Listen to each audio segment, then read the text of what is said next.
Bonjour magnifique co-créateur, c'est Lilou. Je suis aujourd'hui à Orlando avec Mike Dooley. Bonjour Jimbo. Bonjour Lilou, c'est bien d'être avec toi. Moi aussi. Beaucoup de gens vous connaissent à cause du film Le Secret, qui date déjà d'il y a plusieurs années, qui a eu beaucoup de succès. Et vous avez une entreprise, enfin c'est pas le mot, il y a 1,5 million de personnes qui suivent vos emails. Oui, j'ai des abonnés. Tout ça, ça a commencé il y a 12 ans, 6 ans avant Le Secret, et c'est comme ça que Rhonda m'a trouvé. Et ça a bien évolué depuis mes débuts vraiment humbles, timides et effrayés, et qui m'ont aidé à formuler ce que maintenant j'enseigne, la vie délibérée. Donc dans mes ateliers, mes séminaires, et je montre aux gens ce que j'ai traversé, de devoir redémarrer ma vie de zéro en utilisant ces principes de l'univers. Les pensées deviennent des choses. Nous sommes des créateurs divins. Nous sommes les yeux et les oreilles de Dieu. Et tout le monde peut avoir ce qu'il veut en appuyant sur les bons boutons, en tirant les bons leviers. Mais c'est même exagéré parce que c'est beaucoup plus simple que ça. Les pensées se matérialisent. Ne cherchez pas les maudits comment. Ne soyez pas attachés à des détails non importants et n'attendez pas que certaines personnes se comportent de certaines manières. Confiance, confiance, confiance. Oui, c'est ça. Mais en ancrant cela dans ces vérités absolues, qui ne sont pas négociables et qui sont si simples, mais il faut les connaître. Sinon, on trébuche. Et puis on essaie de faire le travail de l'univers en disant le comment ou la logistique, alors que ce n'est pas notre travail. Et puis on devient débordé et on pense que ça ne marche pas. Alors c'est quoi notre travail? Notre travail, c'est de définir ce que nous voulons, le résultat final, comme si c'était déjà fait. Si précis que ça? Mais c'est une bonne question. En fait, ce que j'enseigne maintenant, c'est que nous devrions définir ce que nous voulons en termes de résultat final en le laissant général. Ce qui, au premier abord, semble contredire ce que d'autres personnes enseignent. J'enseigne d'aller dans les détails parce qu'ils sont sexy, ils nous rendent excités à propos du résultat que nous cherchons. Mais en restant général, on laisse de la place pour la magie. On délie les mains d'un univers infini qui sait toujours le chemin le plus court. L'intelligence divine qui a mis les étoiles dans le ciel sait quelle est votre âme sœur, quel est votre partenaire professionnel, qu'est-ce qui va vraiment vous enflammer. Il sait, et nous, on ne sait pas souvent. Si on lui donne un ordre de marche, en lui disant nos priorités, carrière, un travail que je n'appelle même pas travail, un nouveau meilleur ami, si vous lui donnez un ordre de marche général, il va savoir exactement quoi faire, quoi changer pour que cela arrive rapidement. Si vous le gardez général, ça veut dire laisser de la place pour les surprises. Si vous insistez sur ce chemin, ou ces accessoires, ou cette personne tant amoureuse de vous, vous éliminez une infinité d'options qui sont peut-être meilleures pour vous. Donc, est-ce qu'il faut être vraiment très spécifique ou précis? Soyez précis dans la définition de quelles sont vos priorités. Mais restez général. Je veux avoir plus d'argent, plus d'amusement, une nouvelle maison. Et ensuite, la deuxième étape, c'est d'être enthousiaste par tous ces changements en visualisant les détails, mais sans être attaché à ces détails. Laissez la place pour la surprise. Visualisez une certaine personne ou une voiture, mais laissez la place pour la surprise. N'insistez pas. Ils ont leur propre idée de ce qui est le partenaire idéal. Et la troisième étape de ma méthode La vie délibérée, c'est d'être là. C'est très simple. Comme ta vie en est un parfait exemple. Tu y vas, tu frappes à toutes les portes, tu soulèves toutes les pierres. Et à travers la magie que tu as commandée du résultat, à travers la passion que tu as créée en étant excité à propos des détails sans être attaché, et avec ces deux étapes, la magie est en train de tournoyer autour de toi. Et ce qui reste à faire, c'est d'être là, faire les petits pas, qui ont toujours l'air insignifiants par rapport à ton rêve, le champagne, le caviar, mais en fait, tu vas vers ce travail que tu n'aimes pas. Mais tu n'y vas pas parce que tu veux y rester, mais parce que quand tu y vas, quand tu fais quelque chose, faire quelque chose plutôt que rien, tu es joignable, tu es un aimant pour les miracles. Et tu vas continuer à frapper des portes, tu vas aller à ce travail, mais tu vas regarder les annonces, et préparez-vous à être époustouflé. Donc, c'est être déjà en action, dans le mouvement, comme le surfeur qui essaie d'attraper la vague. C'est ça. Parce que quand vous avez déclenché la chose en étant là, vous avez un élan. Et il y a une citation de Seth qui dit que la spirale vers le haut démarre avec un élan qui lui est propre. Et ma vie est en témoigne et celle de bien d'autres. Et tout d'un coup, le téléphone n'arrête pas de sonner. Tout d'un coup, il faut quelqu'un pour vous aider à choisir parmi les merveilleuses opportunités qui vous viennent. Alors qu'avant, c'était vraiment la famine. Et vous frappiez à des portes et personne ne répondait. Et tout d'un coup, vous avez un email de Rhonda Barnes qui dit « Est-ce que tu veux être dans le secret ?» Rhonda quoi? C'est quoi le secret? Alors, c'est quoi l'interrupteur? Parce qu'il y a beaucoup de gens qui essayent encore et encore, qui sont obsédés, et puis tout d'un coup, c'est encore pire qu'avant. Qu'est-ce qui se passe pour que tout d'un coup, ça se déclenche? Est-ce qu'il y a un moment précis?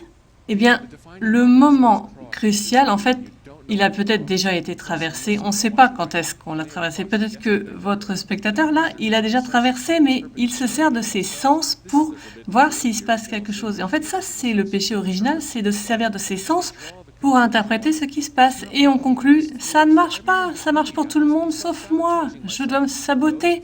Et ces déclarations, ça défait ce qui était en train de marcher. Donc, pour arriver à ce point de bascule, il ne faut jamais tirer de conclusion par ce que communiquent les sens. C'est pas parce qu'on ne voit pas les miracles qu'ils ne se produisent pas. C'est la première étape. Et deuxième étape, il faut être là. Et chaque jour, vous vous rapprochez. Et ça devient plus facile. Et si vous le voyez ou pas, on s'en fout. Vous vivez dans un monde magique, un rêve où tout est possible. Ici, on est à Disneyland où tous les rêves se réalisent, ils disent. Toute cette planète, c'est un oasis. Le système solaire, c'est un endroit où les rêves deviennent réalité. C'est la loi. Quel que soit l'endroit où vous êtes, où vous avez été, c'est OK parce que ce n'est pas vous, vous êtes infiniment plus. Le monde vous appartient. Et vous êtes poussé vers la grandeur dès que vous vous réveillez à ces vérités, ces piliers que j'enseigne, que beaucoup de gens enseignent. 2 mots importants, aime-toi. Aime-toi, oui, ce sont 2 très beaux mots. Bon, mais c'est important ça. Parce que toutes ces pensées négatives qui me viennent encore, je les entoure d'amour maintenant. Et c'est bon. Et ces pensées reviennent encore, mais je les baigne dans l'amour. Ça, c'est vraiment la clé en or. Aimez-vous.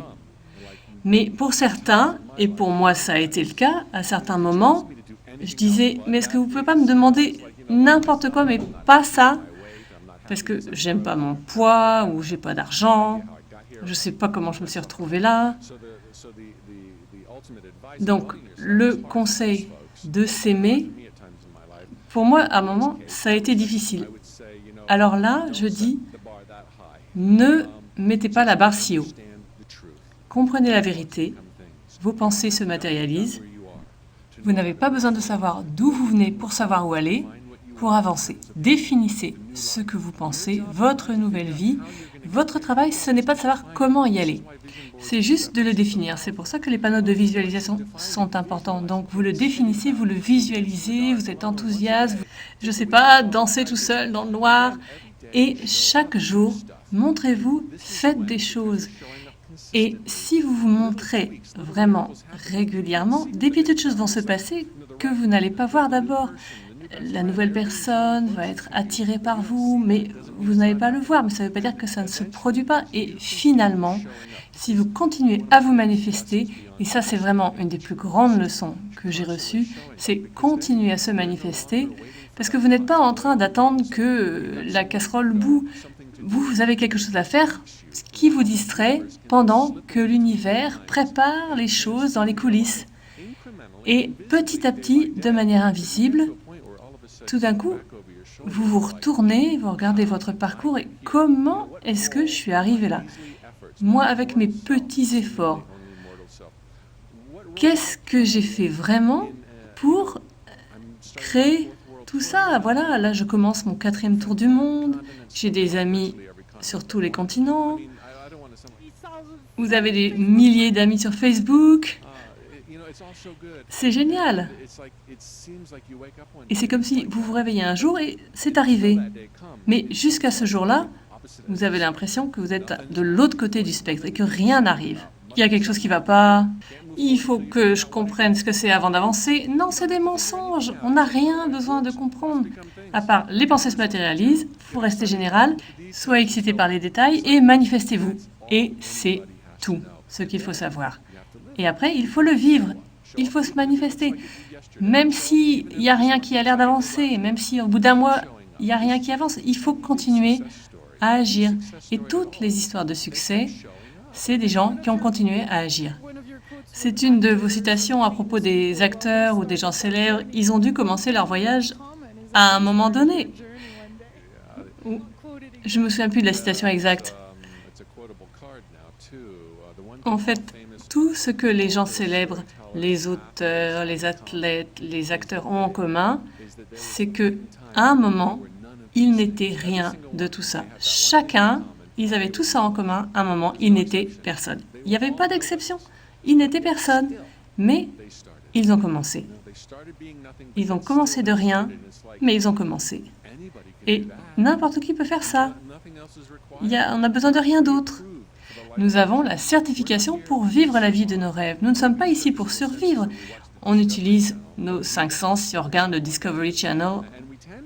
On imagine, oh là là, c'est vraiment la survie du plus fort.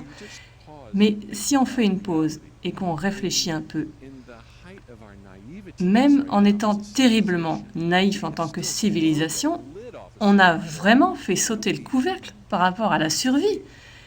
Il y a très peu de gens aujourd'hui qui sont préoccupés par la survie seuls.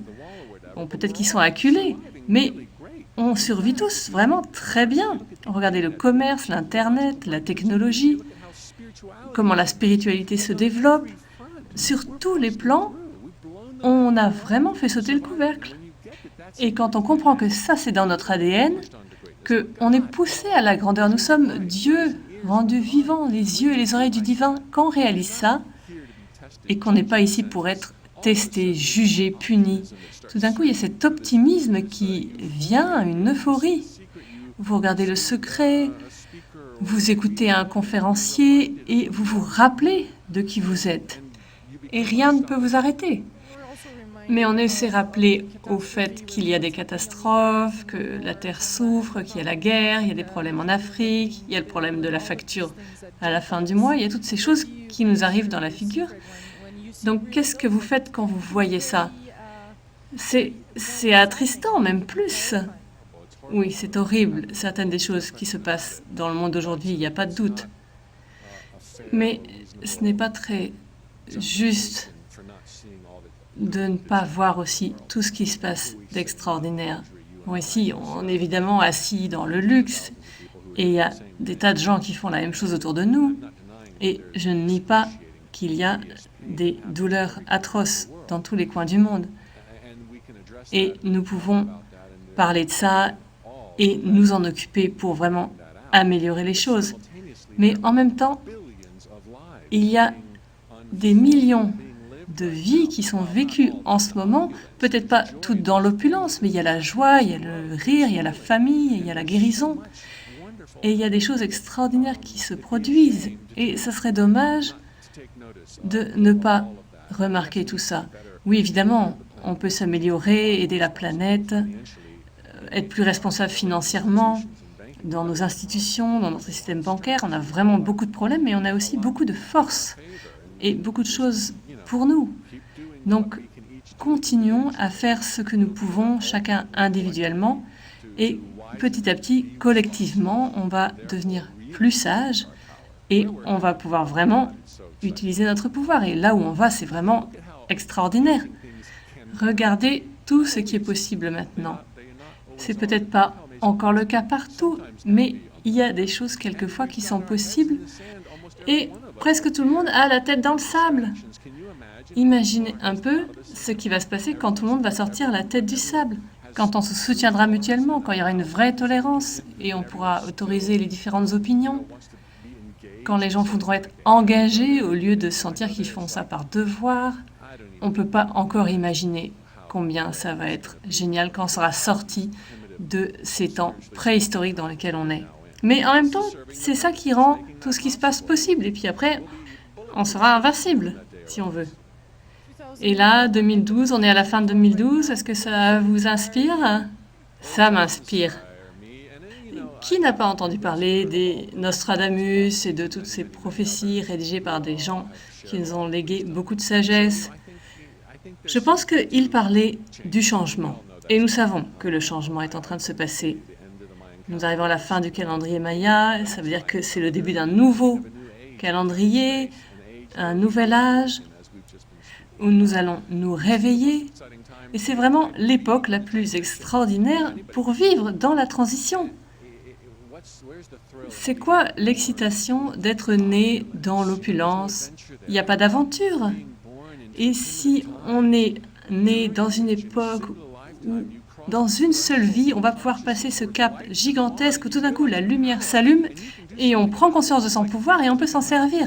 Et ce que je dis à mon public, c'est comme le vendredi soir, il y a l'excitation du week-end qui arrive. C'est vraiment cette époque-là. Nous sommes tous des pionniers, chacun de nous.